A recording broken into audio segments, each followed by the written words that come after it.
kemarin udah melahirkan di sini, alhamdulillah adik sehat ya. Terus hari ini mau pulang, kebetulan yang lagi dijaga saya dengan bidan Mary.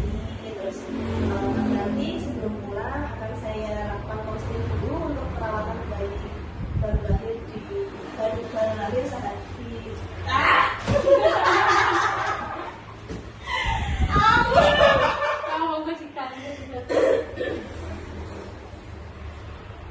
Perawatan bayi baru lahir sehari-hari.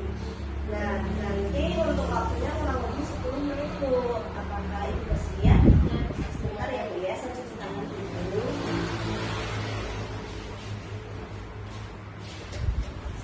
Nah, jadi maksud dan tujuan saya menyampaikan konseling ini itu agar nanti Ibu dan keluarga bisa melakukan untuk merawat bersama-sama adik dengan cara yang baik dan benar. Nah, untuk yang pertama itu juga dari yang basic dulu ya Bu ya, pemberian ASI. Kalau untuk ASI ini kan makanan kesehariannya adik yang pokok dan tidak boleh ditambahkan makanan lain selain ASI selama 6 bulan pertama. Hanya ASI eksklusif aja. Nah, itu untuk minimal pemberiannya itu 8 kali Bu dalam 1 hari. Bisa lebih menyesuaikan adik aja maunya berapa kali gitu.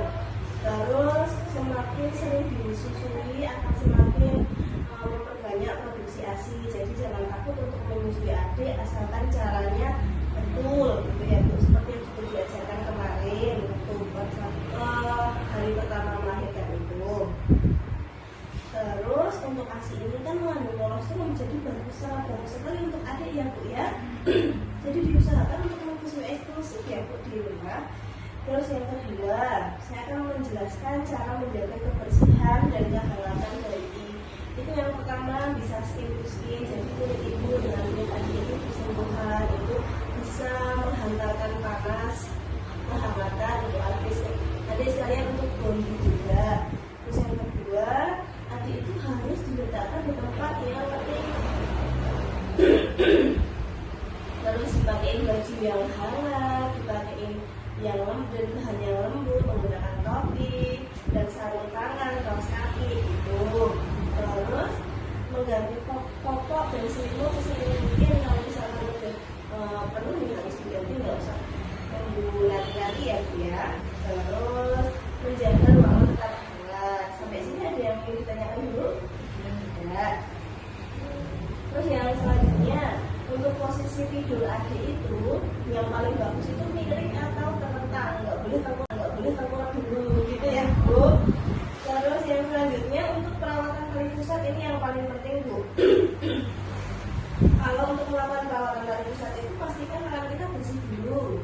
Terus yang kedua, tali pusat itu nggak boleh dibungkus pakai apa-apa Bu. Pokoknya prinsipnya kering dan bersih itu aja. Terus selain itu kalau misalkan kita menggunakan popok, pemakaian popok tadi jangan di atas tali pusatnya, tapi di bawah tali pusatnya. Nanti takutnya tali pusatnya lembab, terkena keringat atau pipis adik akan menyebabkan infeksi gitu. Terus kalau misalkan popoknya itu kotor, kita cukup bersihkan dengan sabun pakai air matang hangat-hangat dulu aja, nanti dikeringkan, udah nggak usah pakai apa-apa lagi ya. Terus harus sering-sering dilihat, diperhatikan dengan baik. Kalau misalkan di sekitar tali pusatnya itu memerah atau bernanah atau berbau, itu harus segera ke fasilitas kesehatan karena itu terjadi infeksi. Itu. Terus di rumah harus sedia juga termometer ya Bu ya, untuk mengecek suhu bayi anak ibu. Nah, ada juga tanda-tanda bahaya pada bayi baru lahir itu harus diwaspadai, kayak misalkan adik nggak mau minum sama sekali atau minum tapi dimuntahkan semua. Terus habis itu kedua kejang, terus bergerak kalau hanya dirangsang, nafasnya cepat atau lambat. Nafas cepat itu lebih dari 60 kali per menit. Kalau lambat berarti ya kurang dari 30 kali per menit gitu. Terus tarikan dinding dadanya terlalu dalam, itu juga salah satu tanda bahaya. Demam lebih dari 38 derajat Celcius, terus teraba dingin kurang dari 36 derajat Celcius,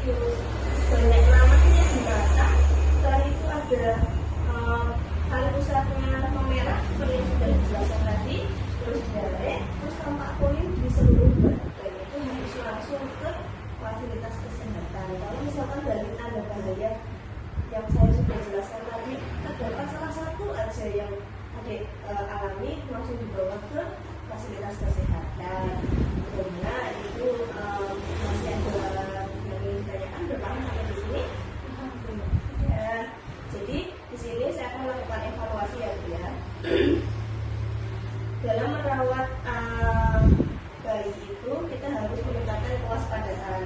Jadi antara ibu dan keluarga juga harus sama-sama saling mengingatkan ya Bu ya, seperti itu. Jadi sampai sini saya sudah cukupkan konselingnya. Adakah yang ingin ditanyakan? Tidak ada. Cukup. Baik, terima kasih. Nanti bisa dan sehat selalu ya Bu ya. Masih ada slow motion. 6 menit loh.